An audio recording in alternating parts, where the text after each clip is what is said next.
Takže toto je Infinite, jeden z najsilnejších postav Sonic Universe, ktorý sa objavil v Sonic Forces. Ale aby sme pochopili, kto to je, tak sa musíme vrátiť späť v čase.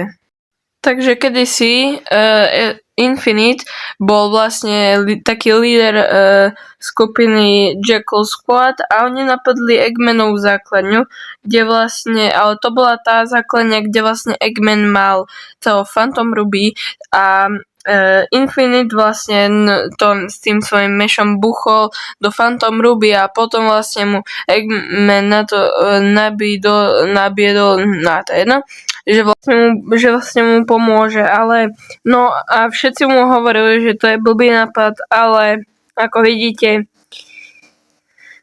on to vybral. Ale aj tak je strašne cool postava. A teraz ideme ďalej.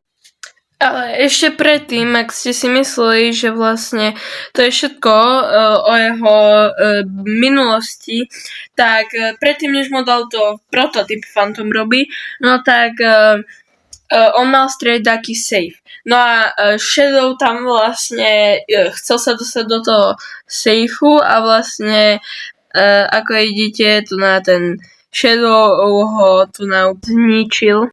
Ak budem znieť divne v tomto jedu, tak to nevadí.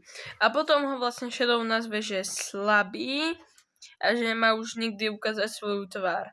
Preklad je blbý, ale a to je jedno, lebo proste originál je lepší. Potom on si hovorí, že akože blbosť, že akože sa bojí a potom tu povie tú najlepšiu hlášku, teda nie najlepšiu, ale tu najviac dobrú. Sú o tom všade mými, takže musí byť dobrá.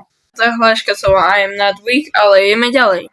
Tu na Infinite vlastne vidíme, že vlastne on si zobral tú Phantom Ruby, dal som masku a vlastne tu vidíme, že on sa ako znovu zrodil, ako tu hovorí. No a aby ste pochopili, že aká je jeho sila, no tak on mohol vytvárať klony asi každej veci, ktoré boli síce trochu slabšie, ale nielen to, mohol robiť ilúzie, vytvárať inšie reality a skoro zabil Sonika.